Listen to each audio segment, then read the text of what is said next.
terkait Rosuryo yang masih ngotot nih ingin kasusnya dihentikan, katanya udah 14 hari kerja lewat lah gitu. Apakah benar memang kalau alasan itu cukup gitu, maksudnya dengan 14 hari itu kasusnya bisa dihentikan gitu?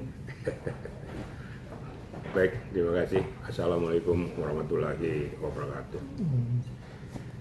Yang namanya tersangka kan berusaha untuk mencari celah untuk meringankan yang bersangkutan, itu hal yang manusiawi ya. Dia cari celah-celah hukum yang menguntungkan yang bersangkutan. Tapi kan etika prosedur hukum antar lembaga tuh kan mereka tidak tahu hubungan koordinasi antara JPU dan penyidik. Nyatakan sudah dikembalikan lagi. Kalau melihat daripada konsepnya Rosuryo RCS itu ya, dengan meneropong kepada ketentuan peraturan perundang-undangan, mereka cuma melihat kulit luar. Tidak tahu artinya sesungguhnya wujud daripada sirkulasi koordinasi antara penyidik dengan JPU itu kan terus berkesinambungan gitu loh. Tapi ya saya tidak mau membantah yang bersangkutan, silakan aja.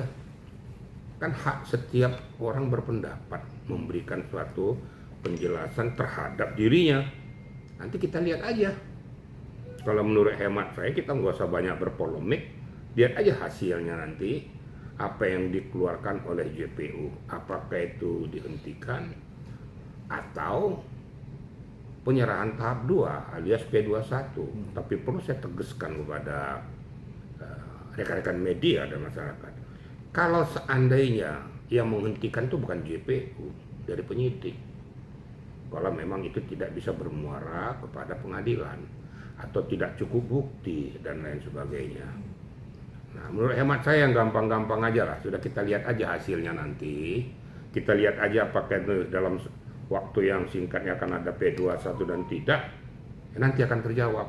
Kalau saya menjawab kan nggak bisa, bukan saya punya kewenangan. Nah, kalau saya mendahului JPU dan penyidik, walaupun saya mantan penyidik, tapi kan itu sama dengan saya mengkangkangi hukum, karena saya tidak punya domain gitu. Tapi analisa kacamata pandang hukum saya mengatakan itu akan berlanjut. Kenapa berlanjut? Karena itu kan, kalau saya tidak berlanjut tidak akan mungkin dari JPU mengembalikan itu bikin P19 dan kembalikan lagi. Berarti ada petunjuk-petunjuk yang diminta JPU yang mengarahkan pada penyidik, tolong ini dilengkapi ya, biar nanti persiapan dakwaan saya ke persidangan supaya komprehensif. Kalau dari akidah hukumnya seperti itu kira-kira media ya. Tapi langkah-langkahnya banyak juga, dia ingin menghilangkan status tersangka, mendatangi Kejati gitu. Nah itu gimana tuh? Apakah betul apa yang dilakukan? Apa salah tempat? Kan kembali lagi saya katakan ya.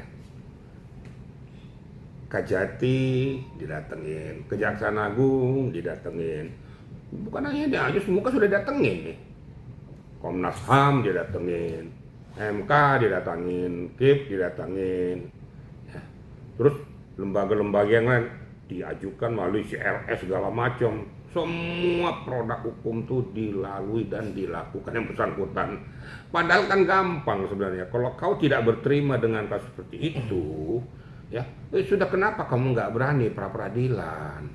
Kan ada saluran hukumnya kan. Ngapain kau lompat sana lompat sini? Emang ke MA bisa mengamputasi itu peristiwa penyidikan tindak pidana? Kan nggak bisa. Emang kalau seandainya kau laporkan ke Komnas HAM bisa menghentikan itu kasus? Kan nggak bisa. Ini kan orang baca secara apa ya, secara umum aja bisa membaca. Kamu ini kok nggak pakai ilmu yang bener sih? Yang sialnya pengacaranya itu kok mengarahkan model seperti ini. Mengerti hukum tapi tidak mau melaksanakan hukum itu dengan benar.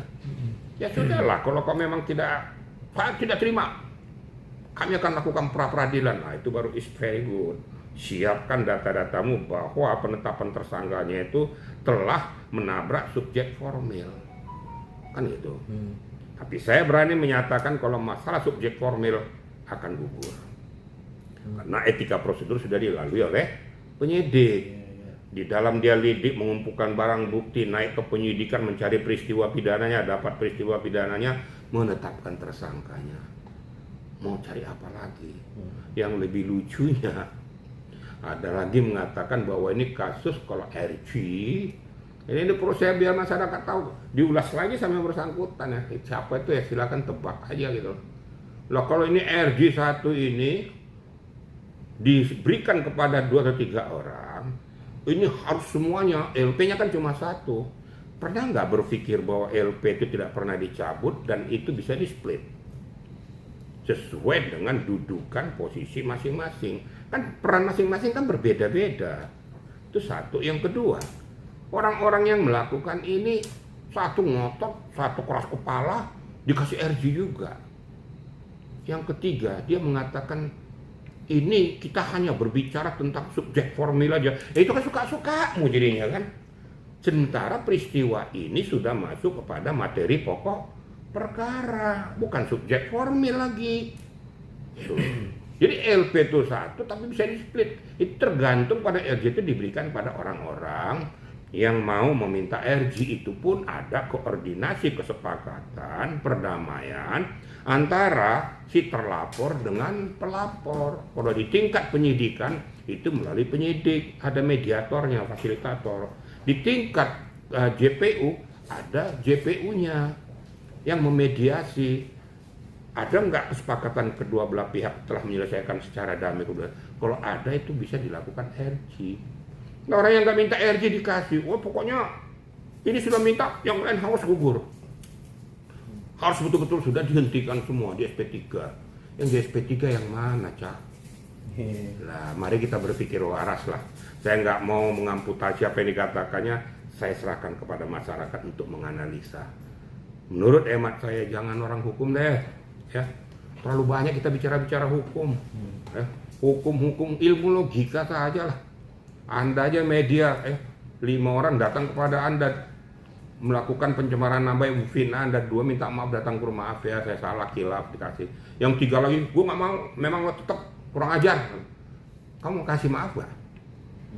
Nah ya itu aja logika orang-orang SD aja deh.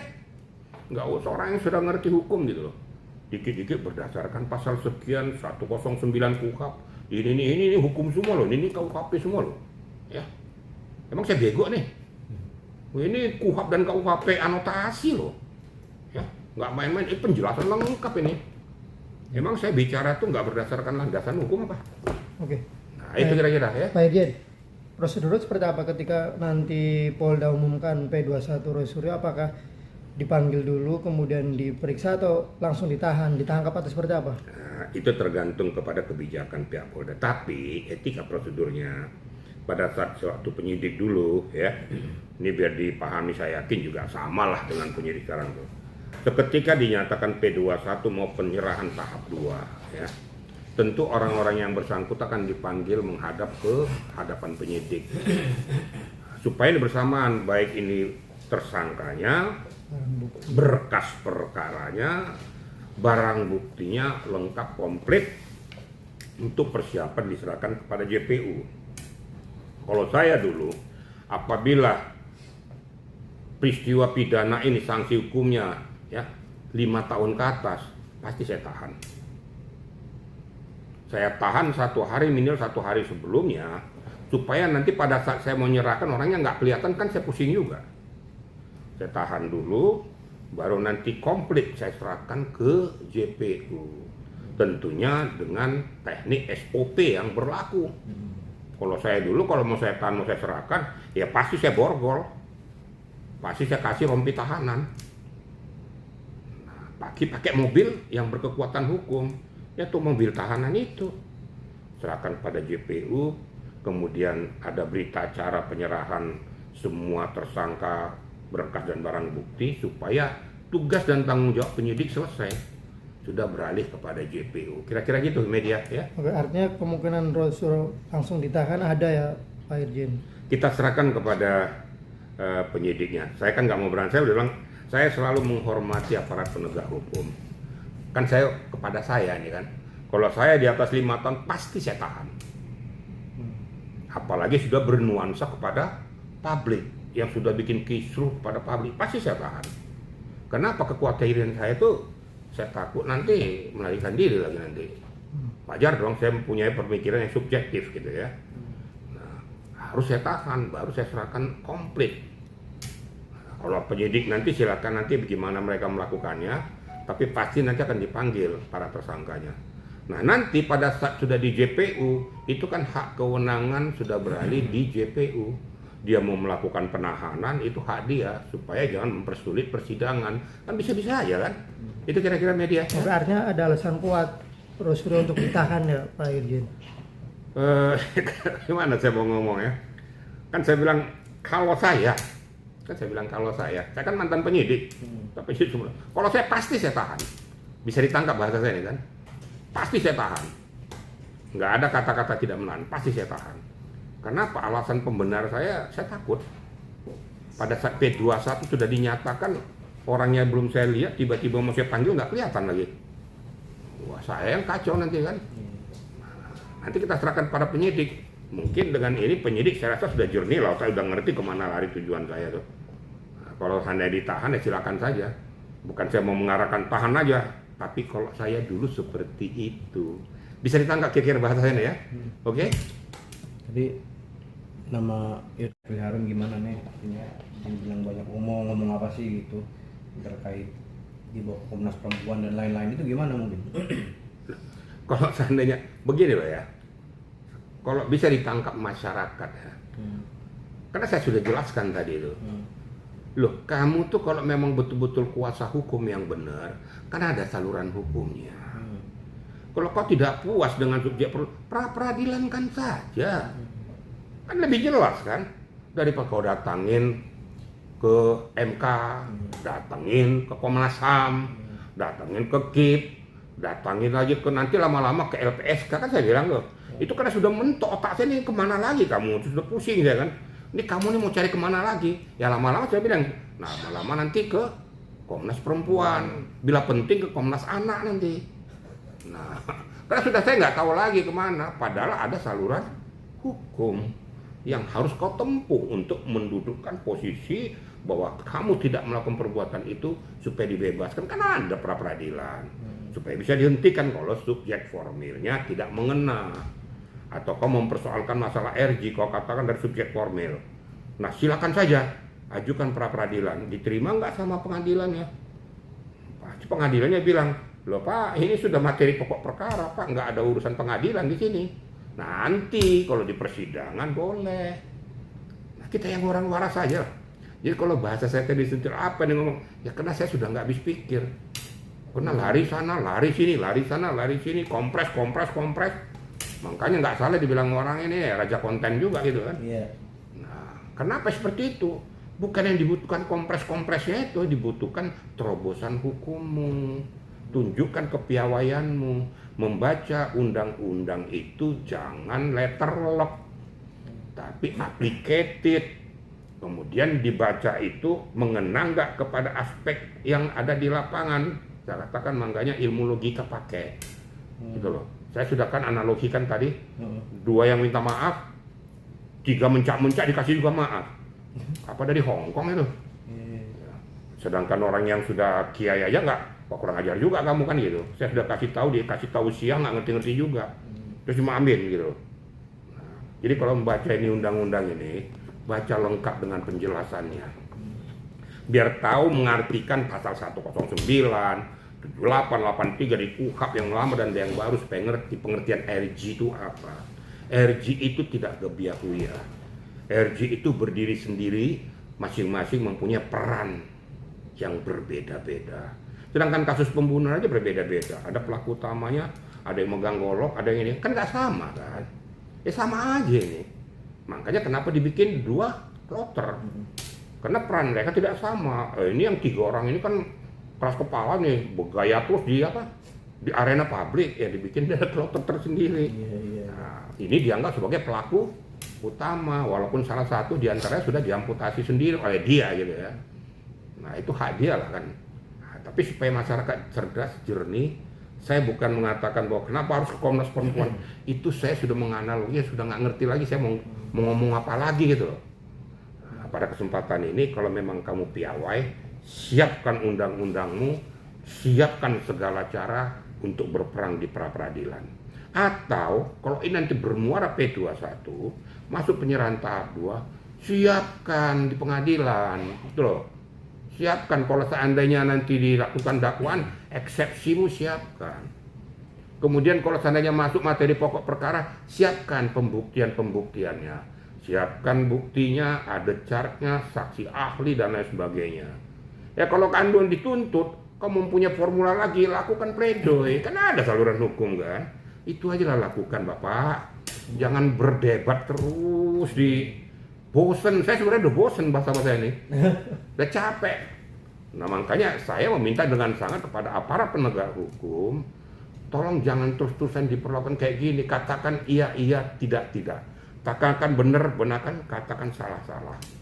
Sehingga masyarakat jangan terus dipertontonkan dengan situasional ini.